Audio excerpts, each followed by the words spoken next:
Clever Cat and the Clown by Richard Carlisle and Jane Launchbury. Clever Cat was feeling cozy. Curled up on a cushion in the Letterland castle, she fell asleep and dreamed. She dreamed of cream cakes. She dreamed of climbing trees. Then she dreamed that she could hear curious noises. Clever Cat woke up. The noises were still there. Wherever are they coming from? Thought Clever Cat. So she went to find out.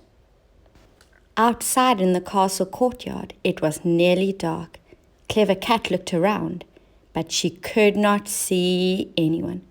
That's curious, she thought. She crept across the courtyard, waiting for the noise to come again. It did. It came from behind some creepers in a corner of the courtyard. There behind the creepers, Clever Cat found a clown who was crying. The clown had a tall hat with a crimson bobble on top. He wore baggy trousers and a baggy shirt with lots of crimson spots on it. He even had a crimson nose and lips painted red to make people smile at him. Except that it's hard to smile at a clown who's crying. Clever Cat looked up at the clown. The clown looked sadly down. A large teardrop slid from the corner of his eye and rolled down his cheek. Another tear splashed onto Clever Cat's head. Clever Cat did not like getting wet. Come along, Mr. Clown," said Clever Cat rather crossly, as she wiped the teardrop from her fur.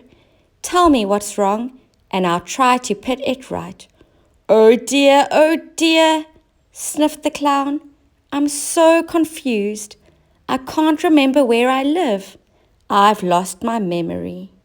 "Crumbs," said Clever Cat. "That's careless, but don't cry.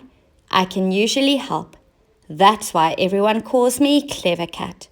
First, come into the castle and I'll find you something to eat." Luckily, the castle cook was nowhere to be seen, so Clever Cat and the clown helped themselves to cakes and ice cream. That made them both feel a lot better.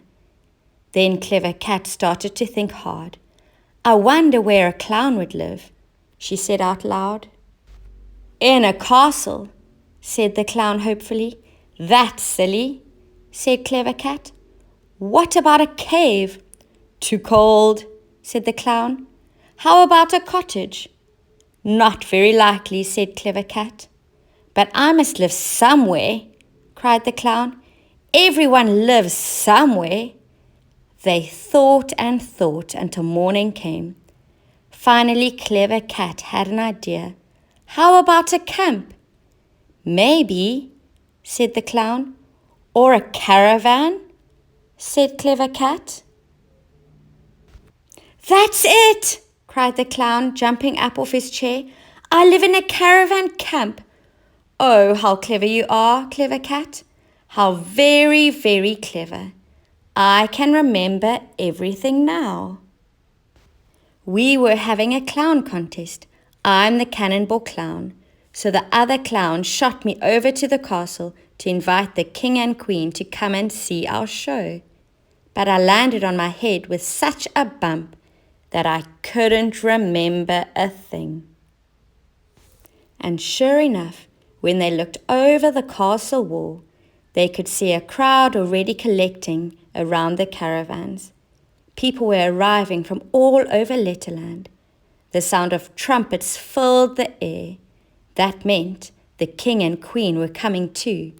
The show was about to begin. The clown was overjoyed at remembering where he lived, so he cartwheeled all the way to the caravans.